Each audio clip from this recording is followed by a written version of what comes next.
Welcome to Universal ORC Web. En raison de la pandémie qui touche le monde actuellement, nous avons dû réviser nos méthodes de tournage. Nous vous prions de nous en excuser.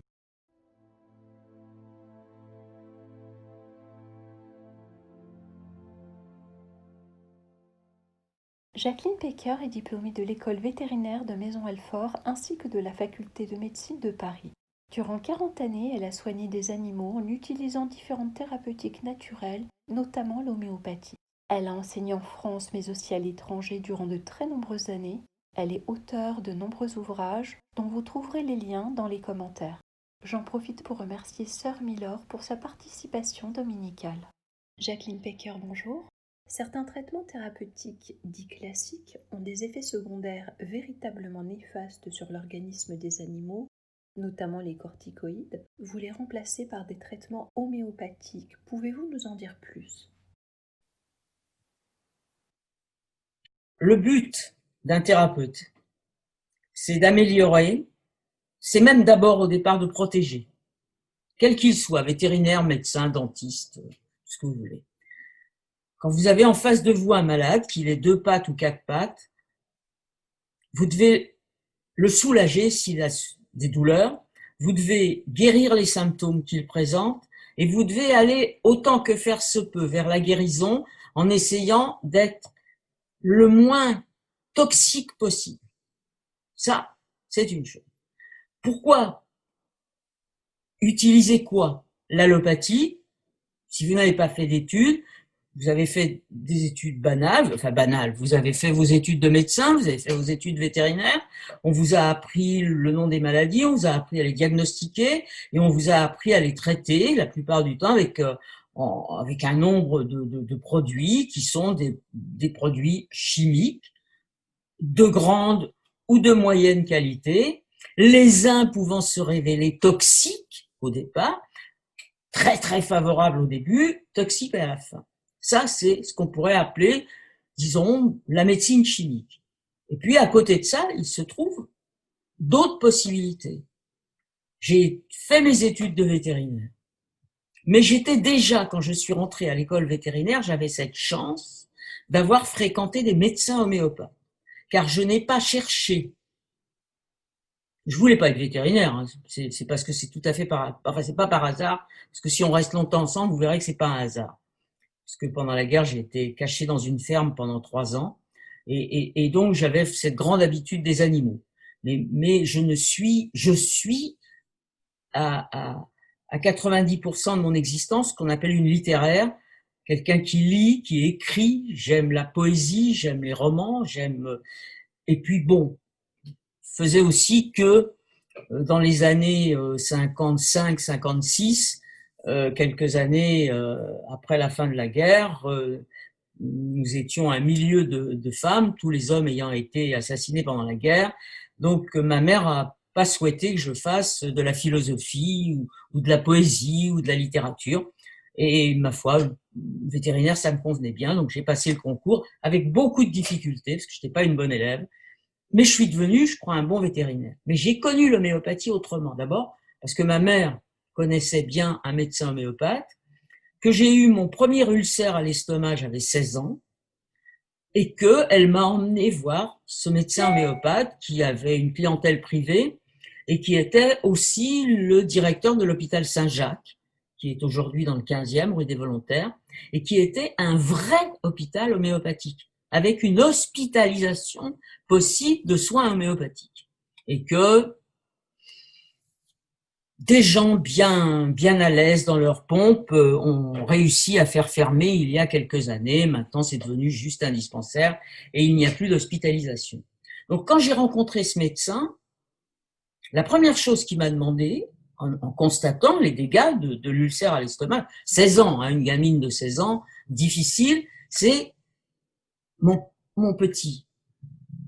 Ma mère était pas devant, hein, ma mère était restée dans la salle d'attente. Dites-moi quand même, est-ce que par hasard, vous avez eu un gros souci, comme un chagrin d'amour, par exemple? Et je me vois, mauvaise comme la gale, lui disant, vous savez, je suis venue vous voir pour faire plaisir à ma mère, mais je suis venu voir un médecin. Elle m'a dit que c'était un médecin un peu différent des autres. Mais je suis pas venu voir un curé. Donc, vous débrouillez avec mon cas, mais moi, j'ai rien à vous dire. Et il a dit, bon, très bien. Il a ouvert la porte et il a dit à ma mère, il la connaissait très bien, Rose, rentrez, je vais vous rendre votre charmante fille. Et il a fait une ordonnance. Et il a fait une ordonnance d'un médicament que les homéopathes connaissent bien et qui s'appelle Ignatia, qui est un médicament fabriqué à partir d'une plante qui s'appelle la fève de Saint-Ignace. On n'avait pas les ordinateurs. Quand on voulait lire quelque chose et savoir quelque chose, il fallait qu'on aille dans une bibliothèque. Donc moi, je suis allé voir, j'ai vu qu'Ignatia, c'était le nom latin de la fève de Saint-Ignace, mais j'en savais pas plus que ça. Tout ce que je sais, c'est que j'ai pris exactement tous les granules qu'il m'a donnés, sans piqûre, sans rien, avec juste un petit régime, et que, au bout de 3 semaines, je souffrais plus. J'avais plus mal à l'estomac, j'avais plus de renvoi acide, j'étais en pleine forme, j'avais repris un peu de poids, je refaisais du sport, tout était parfait. Et je dis à ma mère, je dis donc, j'ai quand même pas été très très gentil avec ton ami Renouvin, Michel Renouvin il s'appelait, merveilleux. Peut-être que je devrais aller m'excuser. Alors elle me dit, ouh là là, mon Dieu, que c'est bienvenu, ça se voit que tu as plus mal à l'estomac. Et elle m'a envoyé à l'hôpital Saint-Jacques, où j'ai rencontré ce médecin. J'ai dit, écoutez, voilà, je suis confuse parce que je n'ai pas été très aimable, mais pourquoi vous m'avez posé cette question? Et il m'a répondu tout ce qu'est l'homéopathie et qui va vous passionner. Le corps est quelque chose, mais le corps n'est rien à lui tout seul. C'est des morceaux rajoutés les uns aux autres, des organes, des morceaux, des liquides, des solides, tout ce que vous voulez. Ce qui compte, c'est ce qu'il y a dans notre esprit. Et quand notre esprit a des problèmes, ces problèmes-là n'agissent pas que sur le mental, ils agissent sur le général. Donc, si vous avez eu un chagrin d'amour, qu'est-ce qui est sensible chez vous? L'estomac. Vous avez eu un ulcère à l'estomac. Qu'est-ce qui aurait pu être sensible? Les mains. Vous auriez eu des fourmillements. Les pieds. Vous auriez pas pu marcher. Vous auriez pris du poids. Si ça avait été autre chose, vous auriez pas pu parler. Et là, je lui ai dit, mais c'est ça que je veux faire. C'est ça qui m'intéresse. Ce qui m'intéresse, pour faire de la philosophie, c'est la globalité de l'homme. C'est pas les petits bouts d'homme qui m'intéressent. La rate, le foie, le pancréas. Ce qui m'intéresse, c'est la globalité de l'homme. Et il me dit, si la globalité de l'homme vous intéresse, nous avons un maître qui a parlé de la globalité de l'homme et de l'action du psy sur tous les troubles que peut présenter un organisme. Cet homme a travaillé en Allemagne à la fin du XVIIIe, il s'appelle Samuel Hahnemann, et il a écrit un merveilleux livre qui s'appelle L'Organon, ou le traité des maladies. Et là, il a ouvert une porte, il y avait une grande pièce pleine de livres. Moi, vous savez, je suis vrai, bon, je sais pas si vous voyez là, dans mon appartement, je vis, sur tous les murs, j'ai des bibliothèques. De tout. J'ai été pendant des années une fanat de la guerre de 14. Aujourd'hui, je reste une fanat de poésie. Enfin bon. Et dans cette bibliothèque de l'hôpital Saint-Jacques, il y avait un homme qui travaillait. Cet homme, ça a été un immense. C'est le Victor Hugo de l'homéopathie. Il s'appelle Léon Vanier. Un grand médecin, très grand médecin, dont on ferait bien de parler aujourd'hui, même à l'Assemblée nationale. Et il m'a demandé de lui expliquer ce qui m'arrivait. Je lui ai expliqué. Il a sorti un livre qui s'appelait L'Organon. Il m'a dit, voilà, vous pouvez rester là 1 heure, 2 heures, je ne peux pas vous prêter le livre, mais vous pouvez rester, vous revenez quand vous voulez. Et là, je suis rentré dans l'homéopathie. Je dis bien rentré. J'ai lu des matières médicales, j'ai lu les livres de Léon Vanier, j'ai écouté Léon Vanier, et j'ai compris que c'était une vraie médecine, avec des vrais médicaments. Mais qu'au lieu de trouver un corps chimique et d'en faire de l'aspirine chimique avec des doses vraies, des doses qu'on peut voir, peser. L'aspirine, vous pouvez la toucher avec vos mains. Eh bien, on prenait des plantes ou des produits minéraux, comme par exemple le sel, Natrum muriaticum, et on le diluait. Mais le diluer, c'était rien. Une fois qu'on l'avait dilué, on faisait des dilutions et après on faisait des dynamisations. Et que ce produit dans lequel il n'y avait plus de matière qu'on pouvait regarder avec ses yeux ou tripoter avec ses doigts, il y avait encore de l'énergie. Et ça fait, j'avais à l'époque 18 ans. J'en ai 84. Pendant toutes ces années de ma vie, j'ai prescrit des remèdes homéopathiques à tous les animaux. Tous les animaux. Vous m'entendez? Tous les animaux. Vous savez ce que ça veut dire? Des sauvages, des animaux d'élevage, des animaux de compagnie. J'ai eu des échecs. J'ai prescrit de la cortisone. J'ai prescrit des antibiotiques. J'ai prescrit des vitamines, des sels minéraux. Mais quand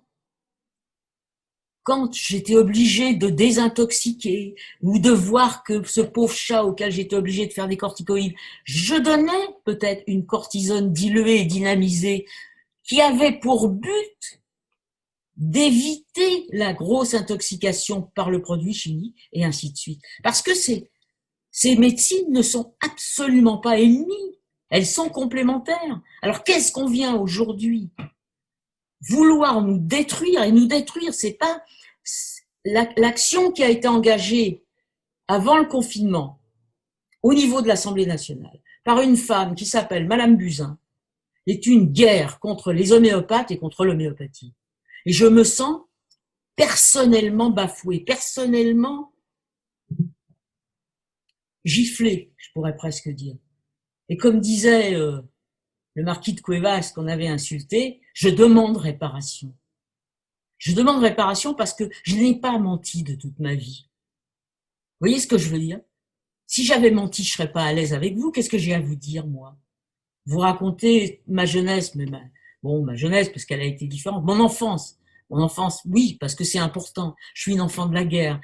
Il y avait plus d'hommes chez moi. J'ai été élevée dans un milieu de femmes, mais de femmes, très féminines. Ma grand-mère était sublime. C'est une Polonaise magnifique, magnifique. Après, je suis devenue vétérinaire. J'ai commencé ma vie avec des vaches et des cochons. Après, je suis rentrée dans l'industrie. J'ai fait des choses passionnantes dans l'industrie du sang en particulier. Puis un beau jour, j'en ai eu marre faire partie des 12 femmes les plus payées de France. Et je me suis installée. J'ai ouvert ma clinique dans le 17e. J'ai travaillé 30 ans. Et là, ça a été le bonheur absolu. J'ai soigné les chevaux de course. J'ai soigné des crocodiles aux Jeux de Trouville. J'ai soigné des animaux aux eaux de Vincennes. J'ai soigné des lions de chez Medrano. J'ai soigné, enfin, tout ça a été. Et avec quoi? Avec quoi, vous allez me demander, vous allez soigner? Avec des tubes de granules, grands prescripteurs, Nux vomica, Colosynthis, Lycopodium, Chelidonium, et j'en nomme, il y en a d'autres, ça tant que vous en voulez. Voilà. C'est ça. C'est ça que j'ai. Et je suis, mais pas du tout honteuse. La seule chose qu'il y a, c'est que je suis, mais profondément humiliée à mon âge. Non pas que d'entendre 10 fois par jour que les gens de plus de 65 ans, il faut quand même faire bien attention à pas leur marcher sur les pieds, ça je le sais depuis longtemps, mais que une femme et quelques députés sont capables de dire à des médecins homéopathes, à des dentistes homéopathes, à des sages-femmes homéopathes, à des pharmaciens très pros de l'homéopathie, qui sont un peu des charlatans. Alors ça, ce mot-là, tout ce que vous voulez sauf celui-là. Voilà. Donc je suis pas partie en guerre parce que je suis pas Jeanne d'Arc, et puis parce que je me vois pas rentrer. Si, je me vois bien rentrer à cheval dans l'Assemblée nationale, mais c'est peut-être un peu tard. Mais j'y avais pas pensé. C'est notre émission qui m'y fera penser. Voilà. Mais c'est possible. Voilà. Et je suis contente que quelqu'un comme vous, j'ai tout fait, Sophie.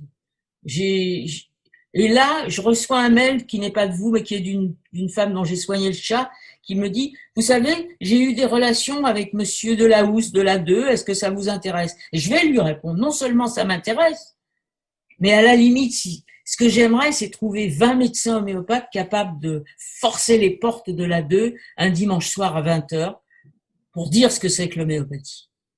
Et bon, quant à la fabrication, bah, on n'a qu'à aller dans un labo. Les laboratoires Boiron vont vous expliquer comment on fait, comment on part du sel pour faire notre mûre, comment on part de la silice pour faire silicea, comment on part des abeilles elles-mêmes, on macère une abeille pour faire de la piste, comment on fait lycopodium, chelidonium, belladonna, enfin, tout ce que vous voulez. Il y a 1800 remèdes, on ne va pas passer la journée à se les dire, mais il y a un livre exprès pour qu'on les lise. Voilà. Et ça, c'est ce que vous faites là, même rien que de prononcer le mot dans une émission, c'est magique. C'est magique et jamais on vous remerciera assez. Et au départ, je le dis honnêtement, vous savez, comme on disait dans le temps, je suis votre homme. Alors aujourd'hui, maintenant, il y a quand même un mouvement qui fait, je suis votre femme avec un grand F. J'irai jusqu'au bout. Voilà. Et je pense que euh, le jour où je partirai et où il y aura, parce que je vais pas faire pendant le Covid, il n'y a pas assez d'enterrements intéressants, parce que moi j'avais décidé que je voulais 10 000 personnes au Père-Lachaise pour ma crémation, en tout cas quelques chiens et quelques chats. Vous savez, comme dans le temps il y avait les Noëls, je sais pas si vous avez connu, mais il y avait un prêtre dans le 15e à Saint-Rita qui faisait le Noël des animaux, et on voyait arriver les animaux le soir du réveillon de Noël dans l'église. Alors on venait avec tous ces animaux, ça pouvait être, il y avait même un jour, il a fait une messe absolument magnifique parce qu'il y avait une espèce de je sais pas quoi, de lama qui était venu, c'était absolument magique. Le lama qui récitait la messe, c'était magique. Donc vous voyez, c'est ce que et ça, bravo. Merci, c'est très bien qu'on se soit rencontrés et c'est très bien que des gens comme vous laissent au mot même homéopathie le droit de dire ce qu'ils sont, comment on est fait, comment on prescrit. Et s'il faut de l'allopathie, on en prescrit. On n'est pas des fous, hein, c'est tout. Voilà. Bravo. Bravo à vous, plus que, même si votre visage n'apparaît pas à l'écran, c'est très important de penser qu'il existe encore aujourd'hui, après toutes ces manifestations douloureuses de Covid, voilà. Des gens qui sont encore capables de dire oui, je vais m'intéresser à l'homéopathie, entre autres, et les autres médecines parallèles, parce qu'il y a d'autres choses, il y a la phyto, il y a l'aromathérapie, il y a l'ostéopathie, l'acupuncture, enfin, on peut pas dire que ces choses-là n'existent pas, enfin, quand même. Qui n'a pas fait un peu toucher sa nuque ou sa région dorso-lombaire par un ostéopathe digne de ce nom et s'est senti exceptionnellement soulagé. Voilà, c'est tout. L'ostéopathie est-elle réellement efficace sur les chiens? J'ai vu des chiens il y a quelques années quand j'étais en pleine activité, sont arrivés les gros chiens, les chiens de Saint-Denis, les chiens, les chiens noirs, les chiens de guerre, comme on appelle ça. Et ils venaient chez moi se faire manipuler. Ils montaient sur la table tout seuls. Pas une seule fois, aucun ne m'a mordu. Je n'ai jamais mis une muselière à ces chiens. Ils montaient et ils donnaient leur coup, parce que les petits mecs de Saint-Denis qui avaient ces chiens leur mettaient des colliers en cuir, très durs, ou en métal, et ils tiraient dessus. Alors les chiens, ils souffraient du coup. Et ils venaient, et ils montaient sur la table, ils attendaient le samedi dans la rue que je les prenne un par un pour les manipuler. Mais c'était fabuleux, fabuleux. Peut-on dire que de façon globale, l'homéopathie est mal comprise? Mais il suffit simplement de comprendre comment est née l'homéopathie. Vous buvez du café, vous ne pouvez pas dormir, vous prenez du café à dose homéopathique, vous combattez l'insomnie. Vous voyez, là, vous avez la médecine des contraires et la médecine des semblables. Nous sommes la médecine des semblables. C'est du café pour du café. Par contre, tu prends ta tasse à 5 heures, tu ne pourras pas dormir. Mais si je ne peux pas dormir à 3 heures du matin, tu as coffee A, 5 CH. Mais ce qu'il faut bien comprendre, il faudrait que tous ces gens-là, au lieu de demander à la haute autorité de santé des dossiers, des ceci, des cela, ça n'a rien à voir. On ne parle pas le même langage. entre donner quelque chose qui va vous faire dormir, on va vous donner un produit chimique pour dormir, et on va vous donner du café pour dormir, mais ce café est tellement dilué et dynamisé qu'on a gardé que son énergie, et c'est cette énergie-là qui va vous faire dormir.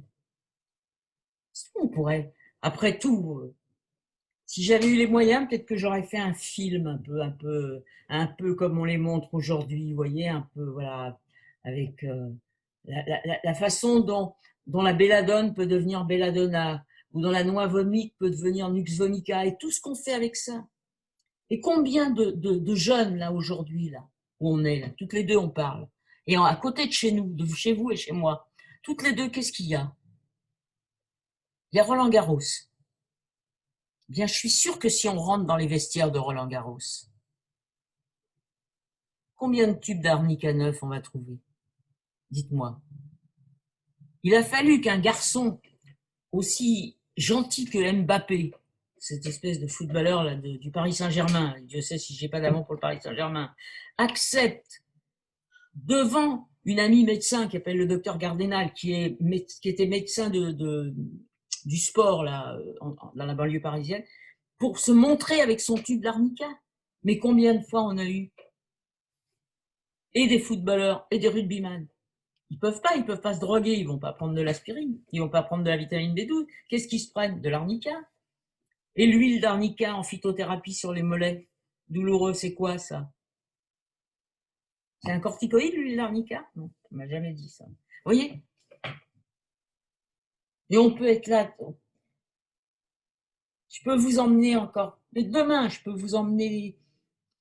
Je vous emmène dans le Cantal, au Puy-en-Velay. Vous allez voir des vaches qui, tous les matins, tous les jours, prennent une préparation homéopathique qui leur permet de renforcer leur défense naturelle. Il n'y a plus de problème. Accouchement facile, on n'a pas eu d'infection depuis plusieurs années, formule homéopathique. Même des poules, des cochons. Alors là, les cochons, des petits cochons. Les petits cochons, ils meurent, ils ont des diarrhées. Traitement homéopathique. Systématique, distribué dans l'eau de boisson ou quelquefois en poudre pour que ce soit plus facile. Mais qu'on vienne le voir, qu'on vienne nous visiter. J'ai soigné des crocodiles. Le crocodile du zoo de Trouville qui avait la déprime, qui ne voulait plus manger. Parce qu'on avait emmené sa dulcinée au zoo de Monaco. Alors il ne mangeait plus. Il était là dans un coin.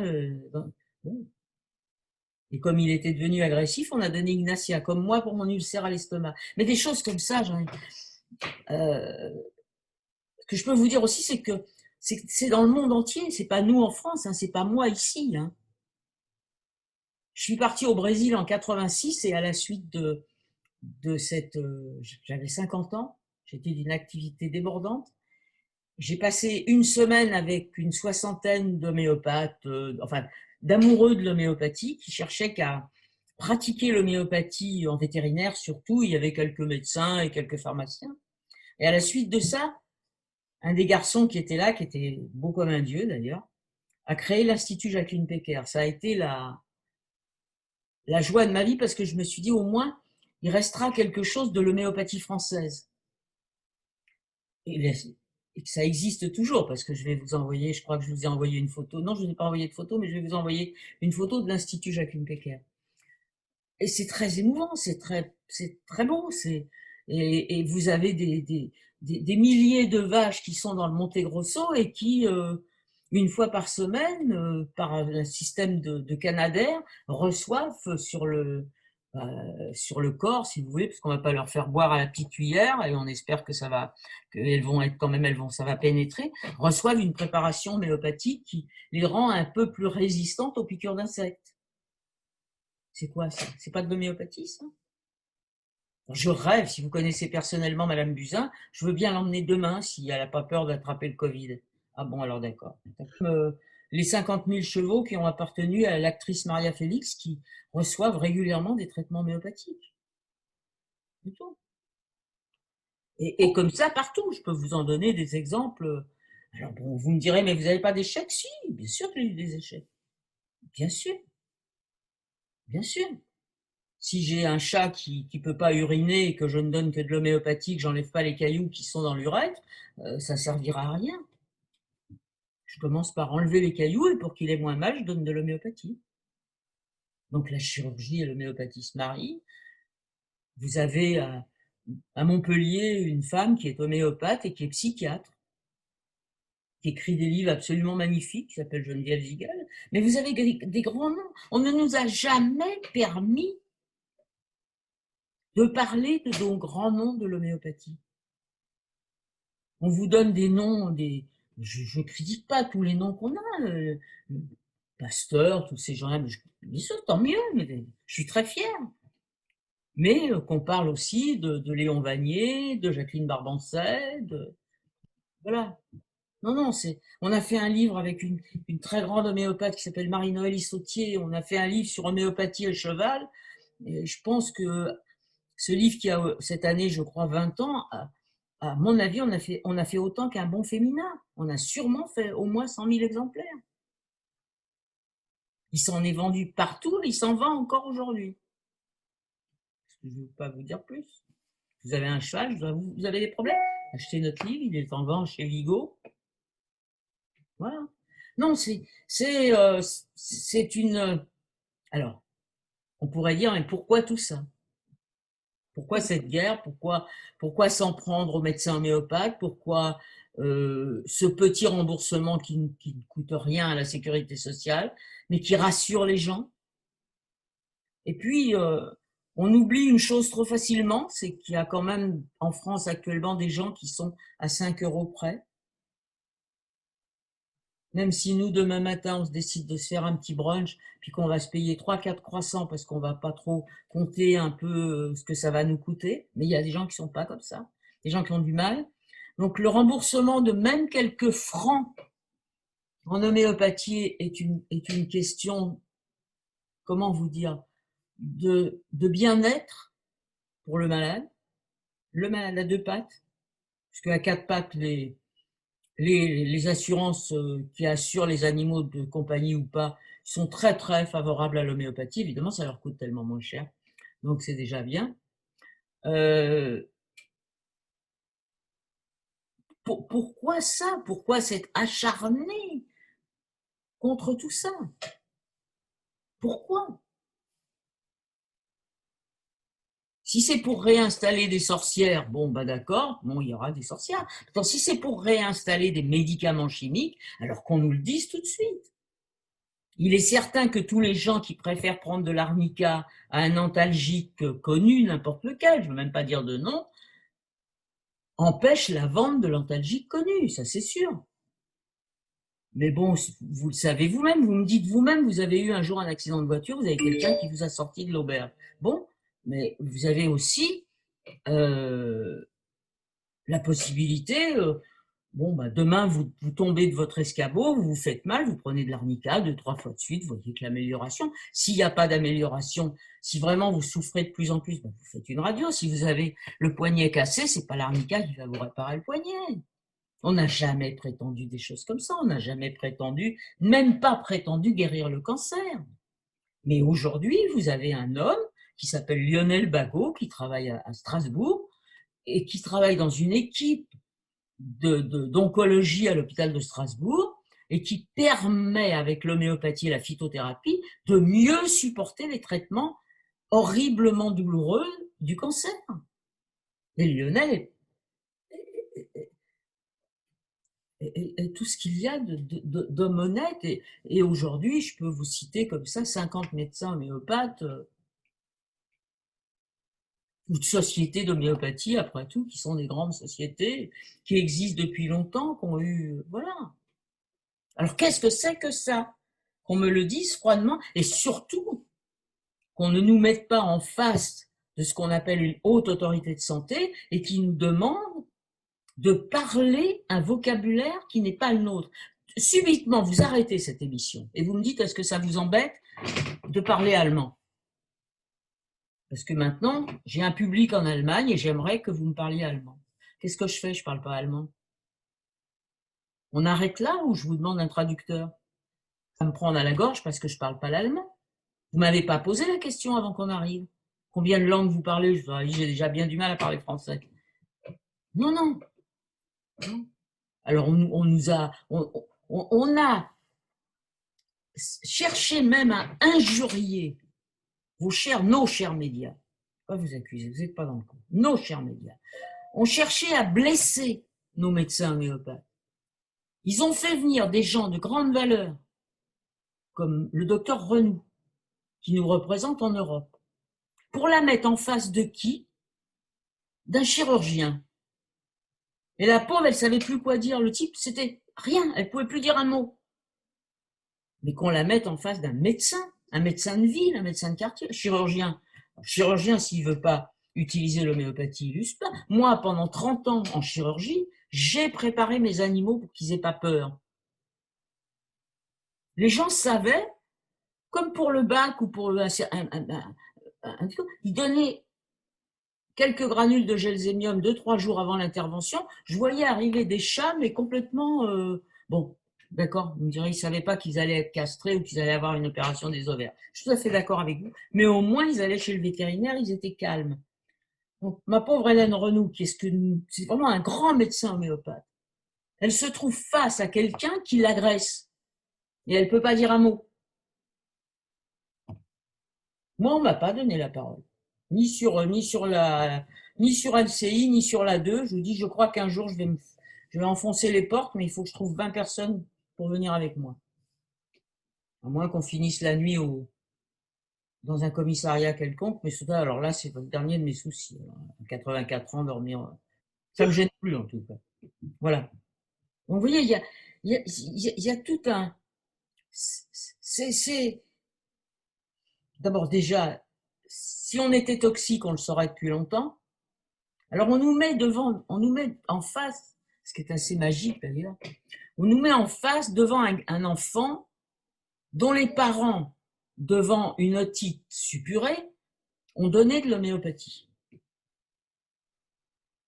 Fait tout seul.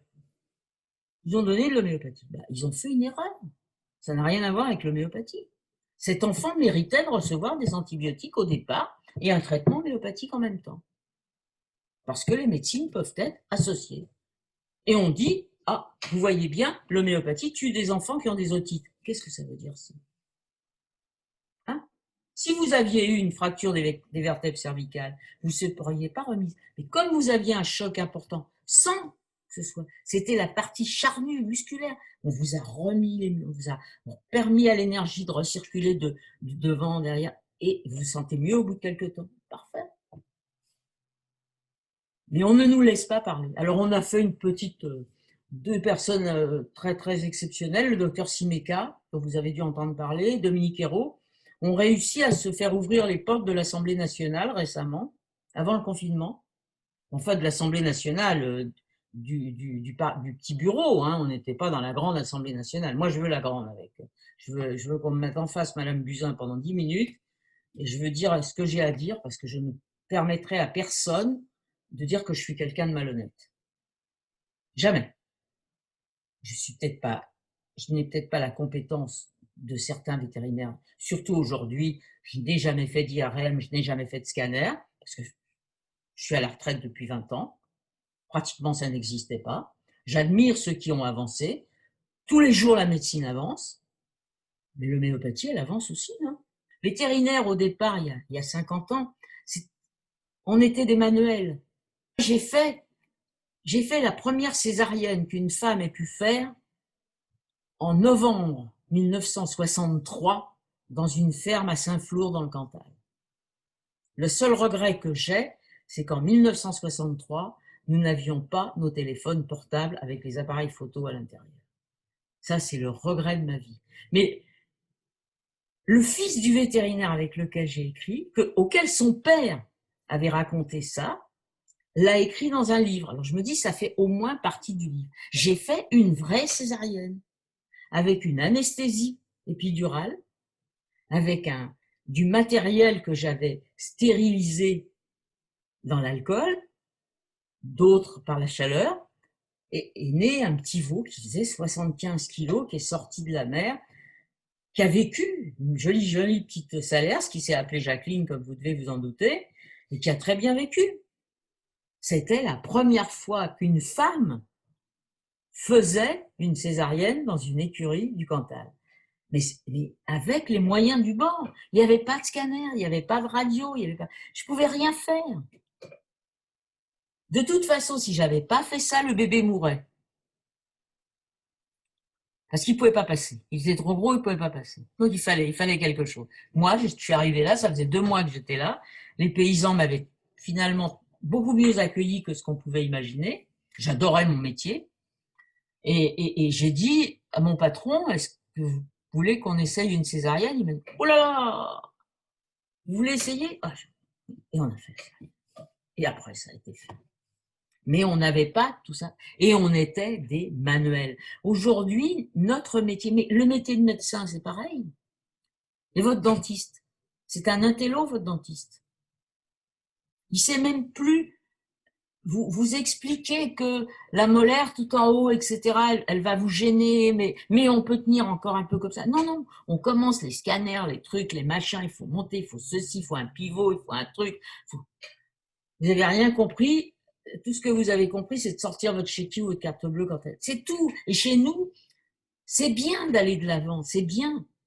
Mais c'est bien aussi de rester... Enfin, moi, j'ai aimé ce métier parce que c'était un métier manuel. Moi, je suis une manuelle de toute façon. Je savais faire le carrelage, la plomberie. Non, il n'y avait pas d'homme. Il fallait bien que je fasse tout. J'étais le petit mec de ma grand-mère et je m'occupais de tout à la maison, y compris, je faisais le ramoneur. Alors, vous voyez. Mais c'était une époque. Donc on a, tous les progrès qu'on a sont magiques. Mon portable, c'est mon confident, c'est tout ce que je peux aimer. Je lui parle, je lui écris des trucs, je vais lire des photos, je vais regarder ça. La petite fille d'à côté qui aime le chocolat que je lui achète, etc. Tout ça, c'est du bonheur. Enfin, j'en ai fait du bonheur, hein, mais ça s'arrête là. Mais entre essayer le chat qu'on a entre les mains et comprendre que la personne qui est en face de vous n'a pas les moyens de faire un scanner, comment on fait? Alors on laisse, on fait rien.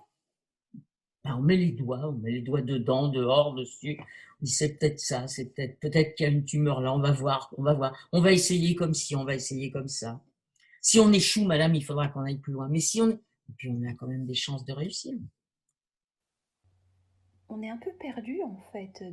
Quand on voit cette diabolisation de l'homéopathie, d'un côté on l'étudie en faculté, le domaine c'est quand même sciences, technologie et santé, dont la composante c'est la santé, la médecine et la biologie humaine, ce qui lui donne du crédit, et de l'autre côté on nous explique que ça sert à rien. Alors est-ce que vous pourriez nous aiguiller? Mais, chère Sophie, je vais vous dire une chose, il y a le 20 mars 1973, vous voyez, c'est loin. Le 20 mars 1973, j'ai posé dans une rue du 17e arrondissement ma plaque. Docteur Jacqueline Pecker, vétérinaire, homéopathie, médecine naturelle, sur rendez-vous. Il était 10 heures du matin, quand le serrurier, je crois que c'est le serrurier qui m'avait fait ma plaque, est venu me la poser. Et à 16 heures, j'avais mon premier coup de téléphone du Conseil de l'Ordre des vétérinaires me demandant d'enlever le mot homéopathie. Je pense que vous n'étiez pas né. Le 30 juin 2001, il y avait toujours Jacqueline Pecker et j'avais jamais fermé. J'ai été attaquée à l'ordre, mais comme après j'ai fait plein de télévision, 30 millions d'amis, j'avais une émission très sympa qui s'appelait Allo Veto Bobo sur France Inter avec Agnès Grip, qui était une femme merveilleuse, des plus grandes journalistes qu'on ait eues. On avait toutes nos émissions. Après, j'ai publié des livres qui ont eu plein de succès. Un livre avec Luce Bonnefous, le dictionnaire des médecines douces, après Soignez votre chat, soignez votre chien, avec plein d'émissions, Radio Bleue, les vieux, les jeunes. Alors on m'a oublié. Mais là, on ne m'oublie pas quand même. J'ai même été lauréate de l'Académie. C'est pour ça que l'Académie aujourd'hui a un peu de problème, parce que si elle condamne l'homéopathie, elle va être obligée de dire, mais alors ceux qui ont donné le prix à Jacqueline Pecker, c'était des... Vous voyez? C'est pour ça qu'on n'a pas encore. Mais peut-être que quand même, peut-être que le jour où je partirai au Père-Lachaise, là, l'Académie n'hésitera plus. Alors qu'on a eu des vétérinaires, les deux Vailly, vous avez tout à l'heure parlé de Serge, mon ami Serge Arnaud, qui est un vrai homéopathe, un homéopathe, bon, lui aussi, comme il dit, il m'est arrivé de faire des corticoïdes, de faire des antibiotiques, c'est normal, normal. Mais même les médecins homéopathes, ça leur arrive. Quand un gosse a 42 fièvres et qu'on patauge et qu'on ne sait pas, on commence par essayer de voir. Bon, et puis après, ben, on stimule les défenses naturelles, on évite les troubles secondaires, c'est tout, quoi. Pas non plus pas la panacée universelle, malheureusement. On a des améliorations, on a des gens dans des EHPAD, même des gens qui ont des Alzheimer, quelquefois sont, avec certains remèdes, pas guéris, mais améliorés, c'est déjà pas si mal que ça. Voilà, c'est tout. J'avais un vieil ami, un vieux chansonnier, qui est mort de la démence sénile et auquel je donnais de temps en temps de l'homéopathie. Alors je crois que c'était peut-être parce que c'était moi, mais il se sentait mieux. Après, il disait, ah, tu sais, je suis gentil maintenant, je suis très gentil. Ben voilà, c'est Jean Rigaud, c'est un homme merveilleux, enfermé dans une cellule parce qu'il faisait de la démence sénile. Pourquoi pas essayer? Non, non, mais vous savez, il y a un vieux proverbe qui dit, quand vous voulez tuer votre chien, vous dites qu'il a la rage, finalement. Bien, nous avons la rage. Mais j'ai la rage. J'ai la rage et j'ai eu un grand moment de déprime commence à passer un petit peu parce que pour moi, si vous voulez, je ne souhaitais qu'une chose au moment où c'est arrivé. Je pensais qu'il fallait faire descendre. Vous savez, il y a un Français sur deux aujourd'hui dans les statistiques qui reconnaît être intéressé par l'homéopathie et les médecines naturelles. Ça veut dire qu'il y a au moins 25 millions de Français qui peut-être un jour ont pris Gelsemium pour aller passer un examen, Arnica parce qu'ils se sont cassés la figure, Nux vomica parce qu'ils ont bouffé des huîtres qui n'étaient pas fraîches, etc., etc. Et ces 25 millions-là, je n'avais qu'une envie, c'est de les faire descendre dans la rue. Et ces 25 millions-là, je ne sais pas si je serai encore là au moment des élections présidentielles, mais si je ne suis plus là, vous y penserez. Mais si je suis encore là, et si j'ai encore suffisamment de tonus pour en faire, je pense que j'agresserai, notez bien le mot, je reviens pas sur, j'agresserai tous les candidats en leur demandant ce qu'ils pensent de l'homéopathie. J'y arriverai. J'y arriverai. J'ai démarré, hein, quand j'ai démarré la politique, j'avais 16 ans, je l'ai quitté, j'en avais 23. Alors ça a dû m'intoxiquer quand même. Vous voyez? Ça m'est resté un peu quand même, un peu comme ça. Ça l'ulcère à l'estomac. C'est la politique qui germe, parce que ça aussi, c'est un panier de trappes, tout ça.